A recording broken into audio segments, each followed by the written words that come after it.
기도하겠습니다.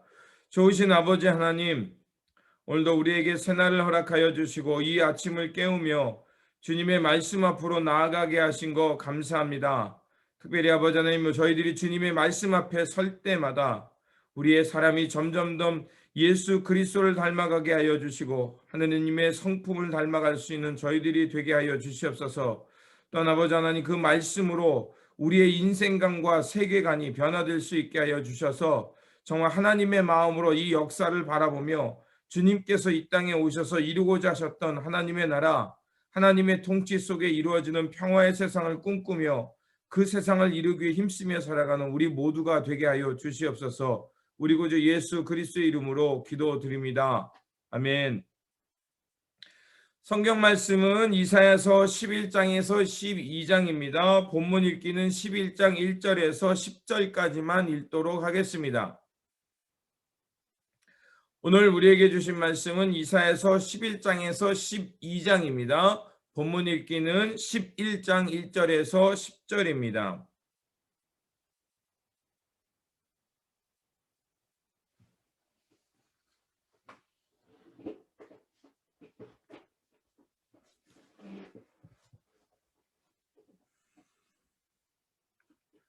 제가 봉독하도록 하겠습니다. 이새의 줄기에서 한 싹이 나며 그 뿌리에서 한 가지가 나서 결실할 것이요 그의 위에 여호와의 영광 곧 지혜와 총명의 영이요 모략과 재능의 영이요 지식과 여호와를 경외하는 영이 강림하시리니 그가 여호와를 경외함으로 즐거움을 삼을 것이며 그의 눈에 보이는 대로 심판하지 아니하며 그의 귀에 들리는 대로 판단하지 아니하며 공의로 가난한 자를 심판하며 정직으로 세상의 겸손한 자를 판단할 것이며 그의 입에 막대기로 세상을 치며 그의 입술의 기운으로 악인을 죽일 것이며 공의로 그의 허리띠를 삼으며 성실로 그의 몸의 띠를 삼으리라. 그때 이리가 어린 양과 함께 살며 표범이 어린 염소와 함께 누우며 송아지와 어린 사자와 살찐 짐승이 함께 있어 어린아이에게 끌리며 암소와 곰이 함께 먹으며 그것들의 새끼가 함께 엎드리며 사자가 소처럼 풀을 먹을 것이며 젖먹는 아이가 독사의 굴에서 장난하며 젖된 어린아이가 독사의 굴에 손을 넣을 것이라.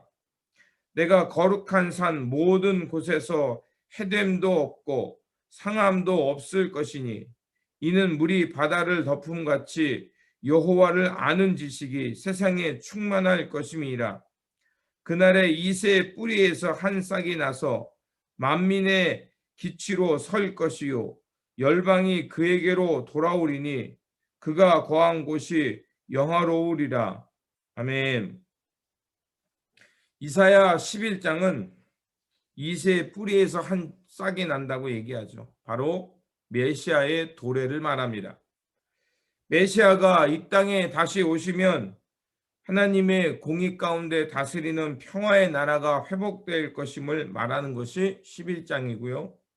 그리고 12장에는 하나님의 공의로 새 땅이 임하자 그 열방에 흩어져 있던 하나님의 백성들이 이제 주를 찬양하며 먼 이방 땅에서부터 예루살렘으로 나와 하나님을 찬양하게 될 것이다 라는 것을 전하는 말씀입니다.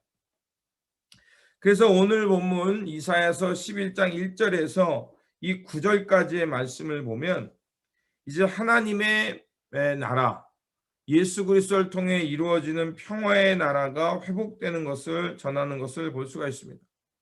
그래서 주님이 오셔서 다스리는 세상을 말하고 있습니다. 그 세상은 한마디로 요약하면 죄는 사라지고 하나님의 공의와 질서가 이 땅에 다스림으로 평화가 이 땅에 임하는 것입니다. 그래서 9절을 보면 이렇게 말하고 있죠. 내가 거룩한 산 모든 곳에서 해됨도 없고 상함도 없을 것이니 이는 물이 바다를 덮음같이 여호와를 아는 지식이 세상에 충만할 것임이라. 이렇게 말하고 있습니다. 결국 앞장에서는 이스라엘과 또 이스라엘을 심판하는 도구였던 아수르, 그들이 교만할 때 하나님께서 그들을 엄중히 심판하고 또 불의한 일을 행했던 그 북이스라엘과 또 남유다죠. 그것을 포함한다는 건 결국 남유다까지 포함해서 말하는 거니까. 그 민족을 향한 엄중한 심판이 예고됐지만 이제 그 심판이 끝나고 메시아가 오셔서 도래할 그 세상은 이제 남은 자들을 통해서 하나님의 평화가 온 땅에 가득함을 얘기하는 것입니다. 결국 메시아가 우리 가운데 오실 때 그분이 이 땅 가운데 하나님의 공의를 세우시며 하나님의 평화가 이 땅 가운데 임함을 얘기하고 있습니다. 즉 이새의 뿌리 메시아가 온다는 분, 오시면 그분은 어떤 분이냐? 2절에 그 위에 여호와의 영 곧 지혜와 총명의 영이요 모략과 재능의 영이요 지식과 여호와를 경외하는 영이 강림하리니. 그러니까 성령을 말하는 거죠. 성령이 우리 가운데 오면 곧 이런 사람이 되고 이제 하나님을 경외하는 사람으로 살게 된다는 것입니다. 그래서 성령 충만하다는 것은 바로 하나님의 마음을 아는 사람, 하나님의 통치를 받는 사람, 그래서 하나님의 나라가 이 땅에 임하기를 기도하는 사람. 그래서 저희가 매일 이 예배를 마치면, 새벽기도를 마치면 주님의 기도를 우리가 함께 기도하는 이유가 있죠. 바로 주님을 경외하는 사람으로서 하나님의 영이 우리를 다스림으로써 이제 우리가 이제 성령 가운데 하나님의 나라를 일궈가는 것을 말합니다. 그 나라는 어떤 것입니까? 강자, 또 힘의 논리에 의해서 왜곡되고 빼앗기고 억눌렸던 세상, 그 세상을 다시 회복시켜서 하나님의 공의와 하나님의 정의가 다스리는 세상, 가난한 자가 더 이상 억눌리지 않고 힘 있는 자가 가난한 자를 억누르지 않는 세상, 그런 세상을 말합니다. 그래서 앞에서 말한 대로 9절입니다. 상함도 없고 해함이 없는 세상. 그것을 아모스는 이렇게 말하고 있죠. 아모스 5장 24절 공의가 물처럼 흐르고 정의가 마르지 않은 강처럼 흐르는 세상이라고 말했습니다. 여러분, 우리가 예수님을 믿고 또 하나님의 말씀을 듣고 하나님을 경외하며 산다라는 것은 무엇을 말하냐면 이제 세상이 우리에게 심겨놓은 세상의 논리, 약육강식, 강자 독식 이런 논리에서 벗어나서 이 세상을 다르게 볼 줄 아는 사람이 된다는 거예요. 세상이 우리에게 심겨놓은 힘의 논리가 아니라 자본의 논리가 아니라 물론 그 길이 어렵고 힘든 일이지만 힘이 아니라 그 힘을 공의를 행하고 약자를 보호하며 또 우리에게 주신 재화를 가지고 어떻게 쓰냐. 사람들은 나를 위해서 더 많은 재화를 모으기 위해서 그것을 권력으로 삼아서 다른 사람들을 억압하고 내 맘대로 조종하기 위해서 그거를 쓰는 세상 가운데 다르게 볼 줄 아는 사람, 그것이 아니라 하나님이 우리에게 주신 것, 하나님이 우리에게 주신 것을 가지고 하나님의 마음을 깨닫고 어떻게 살아야 될지를 아는 거예요. 그래서 세상에서는 더 갖고 더 높이의 논리를 갈 때 그것을 뒤집어 볼 줄 아는 사람이 되는 게 영적인 사람이요. 하나님의 통치가 그 영혼 가운데 있는 사람이요. 하나님을 경외하는 지식이 충만한 사람입니다. 자, 그렇게 세상을 뒤집어 보면 어떻게 할까요? 제가 제일 자주 쓰는 표현이지. As you can. 우리의 일상에서 우리가 할 수 있는 방법을 따라서 하나님의 나라를 살아가는 사람입니다. 이 현실을 무시하고 우리끼리 사는 게 아니라 우리 현실 속에 어떻게 하면 하나님의 평화를 가져올 수 있을까? 서로 해함이 없이 함께 상생하고 공존하며 그러면서 공평과 정의가 어떻게 이 땅에 임할 수 있을까를 고민하며 사는 겁니다.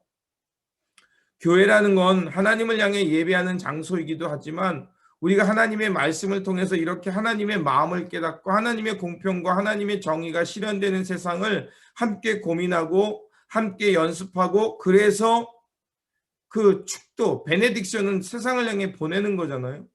하나님을 향해서 모였던 백성들이 하나님의 말씀과 하나님의 마음으로 회복되어서 이제 하나님이 주시는 거룩한 영을 가지고 세상 속에 들어가 이 세상을 하나님의 나라로 변화시키며 사는 것. 내가 하나님을 믿는다고 사람들에 가서 군림하는 게 아니라 하나님의 마음을 아는 자로서 그들 가운데 예수님의 삶을 사람들 가운데 깊이 낮은 곳으로 내려가서 성육화되신 것처럼 그들 삶 속에 내려가서 그들을 돌보고 돌아보고 억눌린 자, 귀신 들린 자를 고치고 병에 걸린 자 하나님의 치유로 고침을 받을 수 있도록. 이 치유라는 것은 하나님께서 우리에게 준 의술까지 포함하는 겁니다.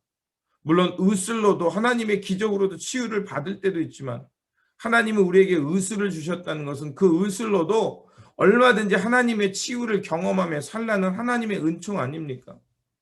그렇게 해서 이 땅에 여호와를 아는 지식이 충만한, 물이 바다를 덮은 같이 여호와를 아는 지식이 이 땅에 충만한 세상, 그 세상을 꿈꾸며 살아가는 것입니다.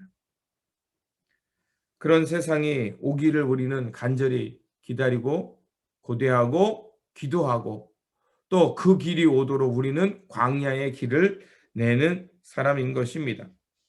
그리고 12장은 우리에게 이렇게 말하고 있습니다. 이제 주님이, 여러분 한번 꿈을 꿔보십시오. 허황된 꿈을 꾸라는 게 아니라 우리 꿈이 현실이 되는 일은 뭡니까? 우리가 그 꿈을 향해서 살아갈 때 꿈이 망상이 아니라 현실이 될 수 있어요. 목회를 하다 보면 여러 가지 일을 만납니다. 그러면 주님을 향해 가까이 간 것 같을 때도 있지만 때로는 내가 목회를 하다 보면 어느 순간 주님으로부터 멀리 떨어져 있는 것 같이 이렇게 영적인 어둠을 만날 때가 있어요. 제가 늘 말씀드리죠. 고난이 올 때, 병에 걸릴 때, 우리가 생각했던 일이 잘 안 될 때, 또 우리가 원했던 하나님의 의와 공평이 이 세상에서 무너질 때, 그러면 어때요? 하나님의 공의가 우리 가운데 멀어진 것 같잖아요. 똑같은 거예요. 인생이라는 건 이렇게 굴곡이 있어요. 저도 이상주의자다 보니까 그런 게 없기를 간절히 바래요. 그런데 현실은 그렇지 않잖아요. 내 마음대로 되는 게 아니잖아요. 그러다 보면 좀 답답할 때도 있어요. 그런데 여러분, 그런 답답한 현실에서 눈을 들어서 내 눈은 답답하지만 하나님의 눈과 하나님의 역사는 이 답답함 너머에서 하나님의 때가 오고 있음을 보라고 우리에게 주시는 하나님의 마음이라 생각합니다. 믿음의 눈을 가졌다는 것은 이 어둠의 현실 너머에 빛의 세상이 있음을 보고 살아가는 삶이라고 저는 생각합니다.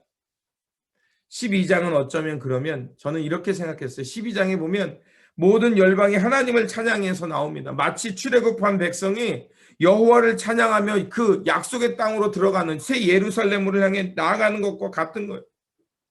그 백성이 얼마나 기쁜지 서로가 날뛰며 이렇게 말합니다. 12장 1절에서는 그날에 내가 말하기를 여호와여 주께서 전에 내게 노하셨사오나 이제는 그 노가 쉬었고 또 나를 아니하시오니 내가 주께 감사하겠느니라 할 것이라. 얼마나 기쁩니까? 그리고요 5절과 6절은 또 이렇게 찬송합니다. 여호와를 찬양한 것은 극히 아름다운 일을 하셨음이라. 이는 온 땅에 알게 할지어다. 시온의 주민아 소리 높여 부르라. 이스라엘의 거룩한 이가 너희 중에서 크심이라 할 것이라. 하나님의 구원의 역사, 하나님께서 이루신 그 구원의 역사로 온 열방 가운데 흩어졌던 하나님의 백성들이 이제 예루살렘을 향해 찬양하며 나아가는 겁니다. 우리가 비록 현실이 어렵고 힘들지만 주일날 어때? 물론 지금은 그렇지 못하지만 우리가 성전에 나와 예배할 때 내가 우리 살아가는 현실과 가정과 자녀의 문제, 또 사업의 문제, 또 인간관계에서 깨어졌던 문제들이 있잖아요. 그런데 그것을 가진 그런 어려움을 갖고 나오지만 여호와의 전에 나와서 찬양하고 또 여호와의 말씀을 듣다 보면 그런 내가 가졌던 아픔, 쓰라린 아픔, 또 염려 이런 것들 잠시 사라지고 하나님을 함께 찬양하는 그 공동체 속에서 하나님의 영광을 보며 하나님 나라의 기쁨을 맛보지 않습니까? 그런 거예요. 그렇게 사는 거예요. 저도 맨날 저도 이게 고민하지만 저도 자꾸 이제 이게 잘 안 될 때는 좀 불평이 나오거든요. 그런다 하나님을 찬양하고 또 하나님의 말씀을 묵상하다 보면 또 그 말씀 속에서 우리에게 주시는 하나님의 나라의 꿈을 꾸게 되면 그래 다시 일어나서 그 길을 가는 거지. 이렇게 하나님의 나라가 우리 가운데 올 수 있음을 11장과 12장은 이렇게 얘기하고 있습니다.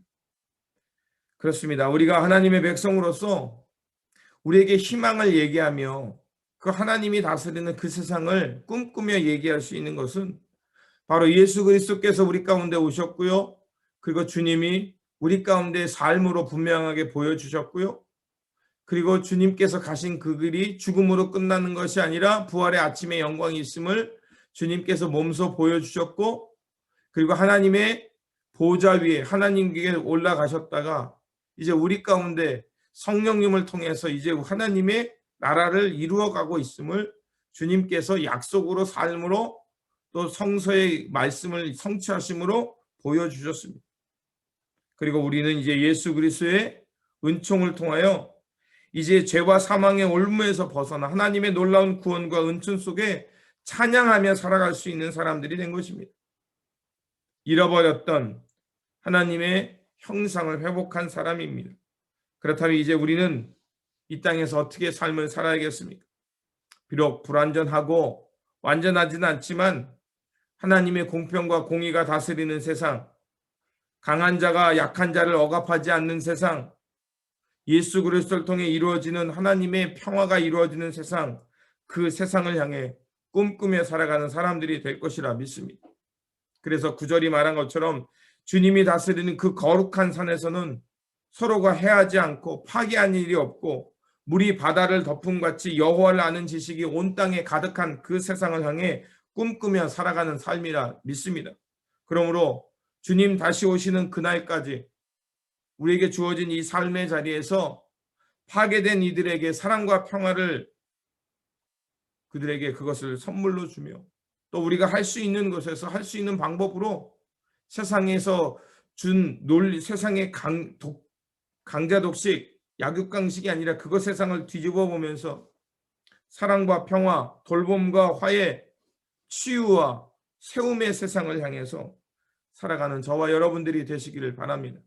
그래서 이 땅에 끊어졌던 하나님의 나라의 웃음과 기쁨이 넘치는 세상을 꿈꾸며 오늘도 우리에게 주어진 삶에서 as you can 할 수 있는 방법으로 할 수 있는 만큼 할 수 있는 곳에서 할 수 있는 만큼 섬기며 살아가는 저와 여러분들이 되시기를 주님의 이름으로 축원드립니다. 기도하겠습니다. 좋으신 아버지 하나님 감사를 드립니다. 우리에게 하나님의 말씀을 주시고 그 말씀을 통해 하나님의 나라가 무엇인지 하나님께서 다스린 그 세상과 또 예수 그리스도를 통해 이루어진 세상이 무엇인지를 알게 하신 것 감사합니다.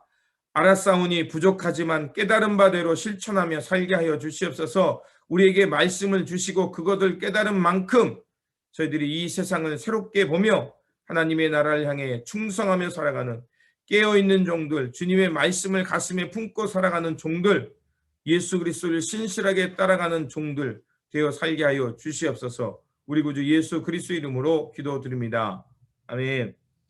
오늘 우리에게 주신 말씀을 붙들고 살아가는 한 날이 되시기를 바라며 이제 예수 그리스도를 통해서 하나님의 나라를 맛보았고 이제 주님께서 이루실 하나님의 나라를 대한 꿈을 가졌으니 오늘도 우리에게 주신 그 삶 속에서 이 하나님의 나라 공평과 정의, 상함도 없고 해함이 없는 세상을 향해 살아가는 저와 여러분들이 되시기를 바랍니다.